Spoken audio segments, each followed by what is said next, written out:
Morning. कैसे हो सब? गुड, सब अच्छे हो? चलो बहुत अच्छा।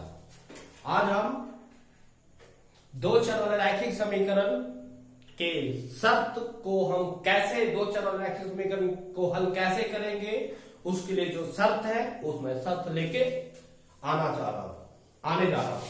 चलो एक आपके लिए थोड़ी सी कोशिश मेरे तरफ से।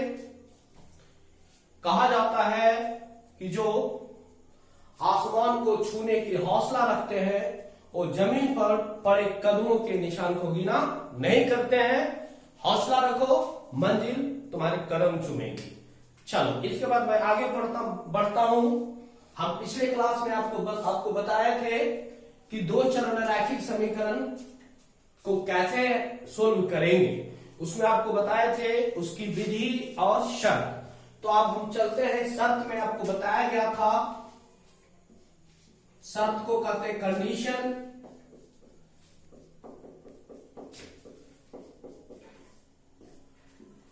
ठीक है, हम जानते हैं दो चर रैखिक समीकरण का form a1x plus b1 y प्लस c1 इक्वल टू 0 होता है। दूसरा a2x plus b2y plus c2 equal to 0 होता है। यहां पे शर्त हम आपको लेके चले थे, पहला a1 by a2 does not equal to b1 by b2। दूसरा लेके चले थे a1 by a2 बराबर b1 by b2 does not equal to c1 by c2।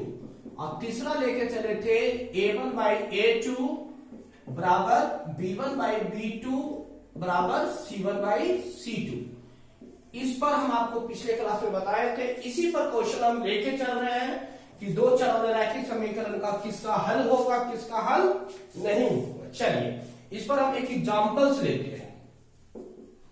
Examples, ठीक है, एग्जांपल्स लेते हैं ऐसे 3x plus 4y equal to 6 तथा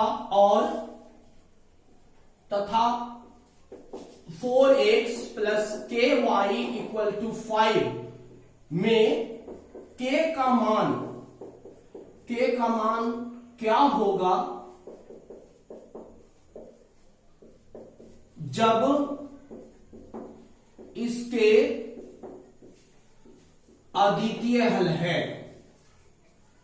अद्वितीय हल है तो पिछले क्लास में बताए थे ये जो है अद्वितीय हल होता है। इसको कौन सा हल करते हैं? अद्वितीय हल। अब यहां पर आपको देखना है, कंडीशन हमारा ये लग रहा है तो हम इसका सॉल्यूशन लेके चलेंगे। a1 by a2 equal does not equal to b1 by b2।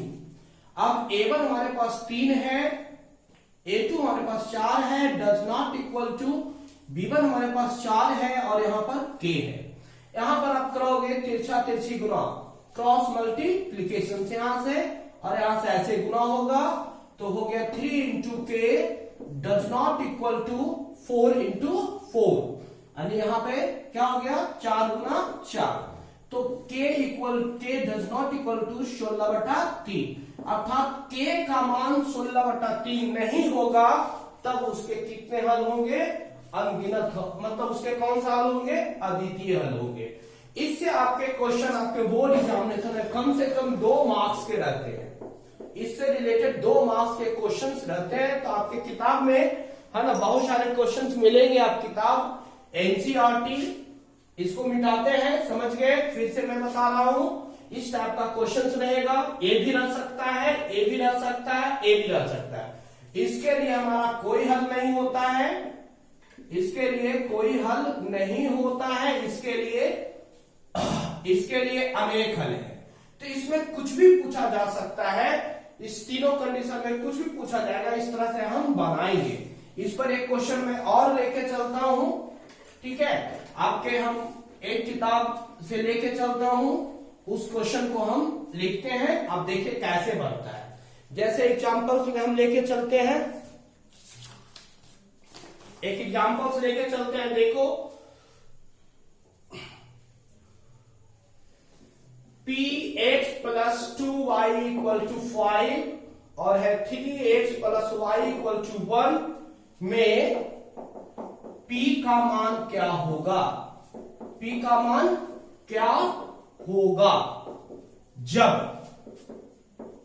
पहला है अद्वितीय हल, पहला है अद्वितीय हल, दूसरा है अनंत हल, तीसरा है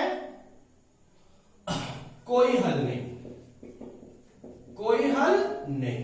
अब यहां पे एक क्वेश्चन है, ठीक है, तो यहां से मैं बताना चाहता हूं तीन हल है, तीनों हल के लिए हमारे पास जो है एक हमारा अद्वितीय हल कर रहा है, दूसरा अनंत हल कर रहा है, तीसरा कोई हल नहीं कर रहा है। हम जानते हैं, जरा गौर करोगे हमसे, यहां से हम देखना चाहते हैं, जरा गौर करोगे। अद्वितीय हल के लिए कंडीशन है हमारा पास a1/a2 does not equal to b1/b2। ये हमारा कौन सा है, अद्वितीय हल के लिए। अनंत हल के लिए हमारे पास कौन है, देखो यहां पर a1/a2 है ना बराबर b1/b2 बराबर c1/c2। और कोई हल नहीं के लिए कंडीशन हमारे पास a1/a2 बराबर b1/b2 और does not equal to c1/c2। अब यहां पर हम पहला कंडीशन लेके चलेंगे अद्वितीय हल के लिए, तो यहां पर ये हो जाएगा, a की जगह पे p होगा, a की जगह पे 3 होगा, b1 की जगह पे 2 होगा और यहां पर b2 की जगह पे क्या होगा 1। तो यहां से हमारा निकलेगा दूसरा अनंत हल के लिए आ जाएगा a1 equal to p, a2 बराबर 3, b1 बराबर 2 और b2 बराबर 1। तिरछा तिरछी गुना करेंगे तो यहां पर हमारा आ जाएगा कौन सा हल, अनंत हल के लिए। और यहां पर कोई हल के लिए नहीं p, और यहां पर हम a वाला लेके चलेंगे a। तो यहां पर अगर कंडीशन देते हैं तो बराबर होता है does not equal to c1/c2। तो स्टेप बाय स्टेप हम इसको सोल्व करते हैं बाबू। देखो पहला चलते हैं अनंत हल के, पहला चलते हैं अद्वितीय हल के लिए, जरा गौर करो। अद्वितीय हल के लिए कंडीशन हमारे पास a है, अब बोल a1 हमारे पास p है, a2 हमारे पास 3 है, does not equal to b1 हमारे पास 2 है और b2 हमारे पास 1 है। अब यहाँ पे तिरछा तिरछी गुना करोगे तो p into 1 does not equal to 3 into 2, then p does not equal to 6, यानी p का मान 6 नहीं होगा, तब इसका कौन सा हल मिलेगा, अद्वितीय हल। पहला कंडीशन कंप्लीट। दूसरा कंडीशन है कोई हल नहीं। मान लीजिए हम कंडीशन पूछ रहे हैं कोई हल नहीं, तो कोई हल नहीं के लिए कंडीशन है हमारा a1/a2 बराबर b1/b2 does not equal to c1/c2। अब यहां से हम चलते हैं कि आपके पास क्या क्या दिया हुआ है। तो यहां पर तीन इक्वेशन है, इसको फर्स्ट मानेंगे, इसको सेकंड मानेंगे, इसको थर्ड मानेंगे। a1 हमारे पास p है, a2 हमारे पास कितना है 3 है, इक्वल टू b1 हमारे पास 2 है और b2 हमारे पास 1 है और does not equal to c1 हमारे पास 5 है और 1 है। यहां पर आप चल सकते हो, जस्ट यहां से फर्स्ट और सेकंड लेते हैं, है ना। तो फर्स्ट एंड सेकंड से किए तो हमारा आ गया p इंटू 1 बराबर 2 इंटू 3, देन p बराबर 6/1, यानी यहां से आ गया p बराबर 6 आ जाएगा। तो उसके मान कौन सा हल, कोई हल नहीं होगा। यानी कोई हल नहीं होने का अर्थ होता है कि यहां पर x और y का मान नहीं निकलेगा। कोई हल नहीं का अर्थ है x और y का मान नहीं निकलेगा। तो इस तरह से हम इस टाइप के क्वेश्चन को सॉल्व करेंगे।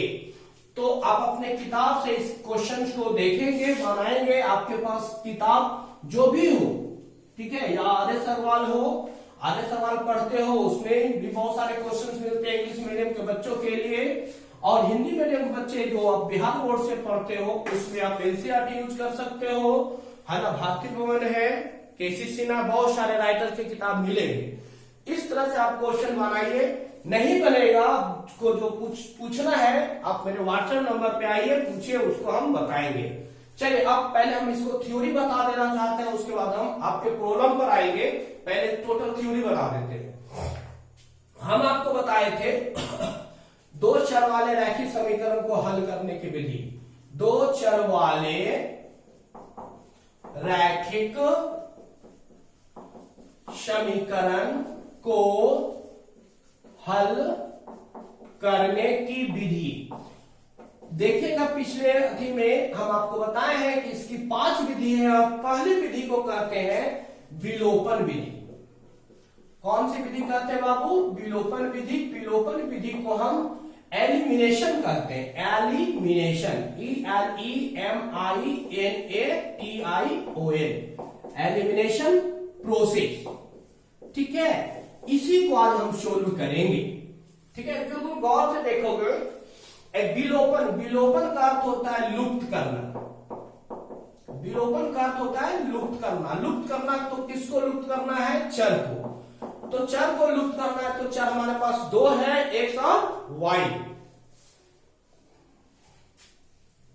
चर हमारे पास दो है बाबू, एक्स और वाई। अब देखना है कि लुप्त कैसे करना, कैसे इसको सोल्व करेंगे। इस बोर्ड को हम दो पार्ट बनाते हैं, इसको जरा गौर से देखोगे। ठीक है, हमारे पास समीकरण युगपत दिया रहता है। कौन सा समीकरण रहता है? युगपत समीकरण। युगपत समीकरण होता है a1x plus b1y plus c1 equal to 0। दूसरा होता है a2x plus b2y plus c2 equal to 0। यहां तक समझ गए? अब आगे चलते बाबू, यहां पर कांस्टेंट है उसको उधर लेके जाओ, बराबर के उधर लेके जाओ तो और करेंगे a1x plus b1y equal to minus c1 और यहां पर आ गया a2x plus b2y equal to minus c2, है ना। C2, C1 और C2 हमारा कांस्टेंट होगा, कुछ भी रहे। इसे इक्वेशन फर्स्ट मान लेंगे, इसे इक्वेशन सेकंड मान लेंगे। अब यहां पर जिस चर को लुप्त करना है ना, यहां पर लुप्त करना है, हटाना है, तो यहां पे दो चर है, एक्स और वाई। इसमें किसी एक को लुप्त करना है, एक्स या वाई को। मान लो हम एक्स को लुप्त कर रहे हैं। किसको कर रहे हैं? एक्स को लुप्त कर रहे हैं। एक्स को लुप्त करना है, ये आपको देखना है। तो जिसको लुप्त करना है उसके गुणज को, उसके गुणज को कहते हैं कॉफिशिएंट, है ना, कहते हैं कॉफिशिएंट, है ना। उसके गुणज कॉफिशिएंट का एलसीएम लेंगे। क्या लेंगे? एलसीएम। अब यहां से चलते हैं, तो हमारा एक्स को लुप्त करना है, तो एक्स के गुणज हमारा क्या हो गया? देखो गौर करोगे, a1 और a2। और चलते हैं तो a1 और a2 का लेंगे एलसीएम। क्या लेंगे बाबू? एलसीएम। एलसीएम लिए तो a1 और a2 का एलसीएम हमारा आ गया a1 गुना a2। यहां तक किसी को कोई दिक्कत है? चलिए, जैसे एलसीएम हमारा a1 इंटू a2 आ गया, तो यहां से आपको करना है कि x के गुणज को a1 a2 में रखना है। a1 और a2 में रखना है। अब a1 और a2 में रखना है तो इसको हम कैसे रखेंगे? गौर करोगे, हमारे पास समीकरण है पहला a1x plus b1y equal to minus c1। दूसरा है a2x plus b2y equal to minus c2। इसे इक्वेशन फर्स्ट माने, इसे इक्वेशन सेकंड माने। देखो यहां पर गौर करोगे, यहां पर a1 है, हमारा होना चाहिए a1 इंटू a2। तो इसमें हम कितना गुना करें कि हमारा गुना आ जाएगा a1 गुना a2। तो a1 तो है बाबू, तो यहां पर हमारा गुना क्या होना चाहिए? a2। क्या होना चाहिए? a2। अब यहां पर a2 है, तो a2 है तो हमारा क्या नहीं है इसमें? a1। तो इसमें गुना कर दिया a1 से। अब गौर करोगे तो हो गया हमारे पास। और चलते हैं a1 a2x plus b1 a2y equal to minus c1 a2। यहां से लेके आते हैं a1 a2x प्लस यहां पर आते हैं a1 b2y equal to minus c2 into a1। यहां तक किसी को कोई दिक्कत है? नहीं दिक्कत है। इसको आप लिखना चाहते हो लिखिए, ठीक है। फिर आगे बातें हैं, इसके आगे इसका सॉल्यूशन करना है। तो इसका सॉल्यूशन करने के लिए गौर करोगे, जो दो इक्वेशन आया है इसको हम घटाएंगे। क्या करेंगे? घटाएंगे। यहां गौर करेंगे बाबू, आप 9th क्लास में बहुत सारे भागा हुआ पढ़े होंगे। तो यहां पर घटाएंगे तो नीचे वाला जो समीकरण है उस नीचे वाला समीकरण के चिन्ह को उल्टा करेंगे। यहां पर प्लस है तो माइनस, यहां प्लस है तो माइनस, यहां पर माइनस है तो प्लस। अब यहां पर गौर करोगे, एक प्लस है दूसरा माइनस, ये दोनों हमारा क्या हो गया? कट गया। अब देखो यही आगे x को लुप्त करना है। एक्स टर्म हट गया, अब क्या बचता है? केवल वाई। यही प्रोसेस है बाबू। अब ये हमारा पिछला जो चिन्ह था उसको भुला जाना, अब नया चिन्ह जो हम दिए उसको याद रखना है। तो यहां पर आ गया, देखो जरा गौर करोगे, b1a2 minus a1b2 into Y, ऐसा हो गया, इक्वल टू, ये प्लस है तो प्लस में हम घटाते हैं माइनस को, तो C2A1 माइनस C1A2। यहां तक को दिक्कत। अब यहां से हमारा किसका मान आ जाएगा? y का। y इक्वल टू आ गया C2A1 माइनस C1A2 बटा B1A2 माइनस A1B2। ये किसका मान हो गया? y का। अब इस y के मान को अब इधर मिटाते हैं, जरा गौर करोगे, आज इसी को देखना, इस पर आप क्वेश्चन बनाइए, बहुत सारे क्वेश्चन बनेंगे, करीब करीब सब बन जाएंगे। इस पर अब पिछले नेक्स्ट क्लास में हम लेके चलेंगे इस पर अंत, इसका सॉल्यूशन। अब गौर करोगे, y का मान आया है तो हम किसी एक समीकरण में, समीकरण 1 या समीकरण 2, कोई एक या 2 में y का मान रखकर x का मान ज्ञात करेंगे, x का मान ज्ञात करेंगे। यही प्रोसेस है हमारा, क्या है? लुप्तीकरण का। तो इस तरह से आप सब समझ गए होंगे कैसे बनता है। इस पर हम केवल एक क्वेश्चन लेना चाहते हैं, उसको गौर करोगे। इसको मिटाते हैं बाबू, जरा ढंग से देखोगे। बिल्कुल नए ऊर्जा, नए उत्साह के साथ मैं आप लोग के साथ आया हूं इस भारत और विश्व के वैश्विक महामारी में। मैं आपके साथ हूं, बस एक कदम हम चलते हैं, एक कदम आप चलिए, मिलकर कारवा बनाते हैं, या कारवा सफलता के मुकाम तक पहुंचाएगी। अब चलते हैं, इस पर एक एग्जाम्पल से लेते हैं।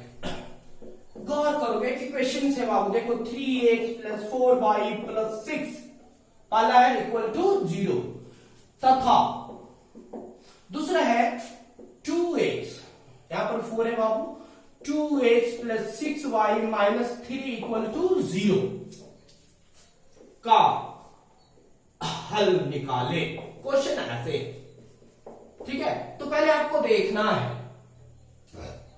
देखना है कि कंडीशन, पहले आपको शर्त देखना पड़ेगा कि इसका अद्वितीय हल है या नहीं, इसका अद्वितीय हल है या नहीं। तो अद्वितीय हल चेक करना है, a1 by a2 does not equal to b1 by b2। ये हल तभी चेक, जब तक चेक आप नहीं करोगे, जब तक आपको पता नहीं चलेगा कि x का मान निकलेगा या नहीं निकलेगा। तो देखते हैं, गौर करते हैं, यहां पर 3 है, यहां पर 2 है, ठीक है। डज नॉट इक्वल टू, यहां पर कितना है? 4 है, यहां पर कितना है? 6 है। तो यहां पर देखते हैं, गौर करते हैं, 2 से 3/2 यहां से काटते हैं 2 से, तो 2 बटा क्या आता है? 3। तो इस रूप में 3/2 डज नॉट इक्वल टू 2/3, यानी ये हमारा अद्वितीय हल होता है। अद्वितीय हल जैसे होता है बाबू, तो इसका हम सॉल्यूशन निकाल सकते हैं। जब तक अद्वितीय हल नहीं होगा, जब तक हम सॉल्यूशन निकाल नहीं सकते हैं। तो यानी अब सॉल्यूशन निकलेगा। अब इसको कैसे बनाएंगे? तो जस्ट यहाँ पर सॉल्यूशन अब चलते हैं, जस्ट यहाँ गौर करोगे, 3x प्लस 4y, कांस्टेंट को उधर लेके जाना है, -6 हो गया।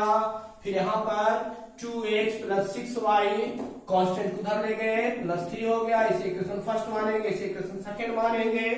अब यहाँ पर क्या करना है? जिसको लुप्त करना है उसके गुणज का एलसीएम लेना है। बोलिए किसको लुप्त करें? हम x को लुप्त करते हैं। किसको लुप्त करते हैं बाबू? x को लुप्त करते हैं। अब x को लुप्त करते हैं तो x के गुणज हमारा क्या है? 3 और 2। तो यहाँ पर ये सब रफ में करना है, इसको हम रफ में करना है, यहाँ पर नहीं करना, रफ में करना है।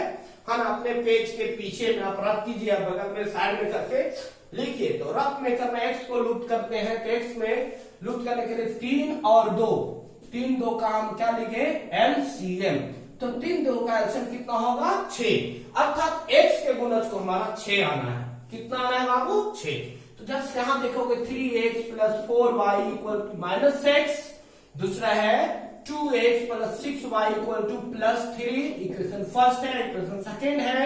इसके गुणज को 6 आना है, हम यानी 6 आने के लिए इसमें कितना से गुना करें, तो इसमें हमको 2 से गुना करना है, यहाँ पर 2 है तो इसमें हमको कितना से गुना करना है, 3 से।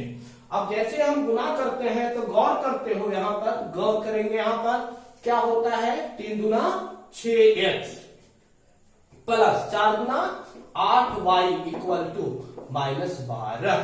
यहां पर चलते हैं 3 दूना, बोलो 3 दूना 6x, गौर करोगे और बोलो 6 तिहाई 18y इक्वल टू 3 तिहाई 9। अब यहां से चलते हैं, ये माइनस है, ये भी माइनस है और ये भी माइनस, क्योंकि नीचे वाले सारे साइन हमारा क्या है, प्लस है। अब गौर करोगे प्लस कट गया, x लुप्त हो गया बाबू। अब बोलिए 8y और -18y तो -10y हुआ इक्वल टू, देखिए यहां भी माइनस है और यहां भी माइनस है, -12 और -9 मिलके बोलिए -21। यहां से माइनस कट गया, y इक्वल टू आ गया 21/10। अब y का मान आ गया, किसी एक समीकरण में y का मान रखिए और किसका मान निकालिए, x का। अब हम चलते हैं, इसको मिटाते हैं बाबू। ये हमारा आज यही बताएंगे टॉपिक्स पर, आप क्वेश्चन बनाइए, क्वेश्चन आपको देंगे, है ना। अब चलते हैं, एक इक्वेशन लेते हैं, बोलिए कौन सा इक्वेशन ले ले, हम लेते हैं 3x + 4, यानी ऐसे लिखते हैं इसको, समीकरण 1 में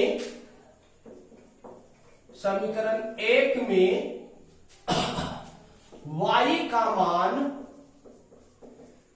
रखने पर।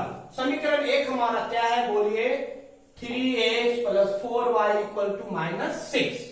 अब गौर करोगे 3x + 4 × y, y हमारे पास क्या आ गया, 21/10 = -6। काट दिए बाबू, 2 से 5, 2 दूना 4, 3x + 21 दूना 42/5 = -6। इसको इधर लेके आ गए, 3x = -6 -42/5। अब यहां से हम इसको सॉल्यूशन में इनका जोड़ घटाओ तो आप जानते होंगे, और चलते हैं और चलते हैं। 3x = 1 ले लिए, 5 एक एलसीएम 5 कट गया, 5 से -30, फिर यहाँ पर 5 कट गया, -42। बोलिए कितना आ गया, -30 -42 -72/5 इक्वल टू आ गया 3x, कट गया 24 तिहाई 72, देन x बराबर -24/5। अब ये हमारा सॉल्यूशन निकल गया x और y का। बोलिए कहीं कोई दिक्कत है तो आप इसको बना सकते हो, आपके किताब में एनसीईआरटी देखिएगा, बहुत सारे रहेंगे, ठीक है। हम लेते हैं भारतीय भवन, है ना, इसे आप बनाइएगा, इस पर फिर हम लेके आएंगे नेक्स्ट क्लास में केवल प्रोसेस लेके, या फिर आपके चलिए केसी सिन्हा, है ना, ये सारे अच्छे किताब हैं। और देन आफ्टर आप इंग्लिश पढ़ने वाले विद्यार्थी हैं तो आप लेके चलिए आर.एस. अग्रवाल, ठीक है, बहुत अच्छी है, बहुत अच्छी किताब आपके प्रैक्टिस के लिए। तो आप इस टाइप का पढ़िए, सबसे पहले आपको देखना, इस प्रोसेस को समझिए, फिर आपको कोई दिक्कत नहीं होगा 2 चर वाले रैखिक समीकरण में। इस तरह से बहुत सारे क्वेश्चन आएंगे, हो बोर्ड पर बताना, है ना। क्लास इसको समझिए, नेक्स्ट डे हम इस पर लेके आएंगे, फिर ब्रज गुणन बताएंगे नेक्स्ट डे, यानी कल नेक्स्ट टॉपिक आपका चलेगा ब्रज गुणन विधि। ओके बाबू, इसको बनाइए, नेक्स्ट क्लास फिर आपका अगला प्रोसेस के लिए। ओके, धन्यवाद।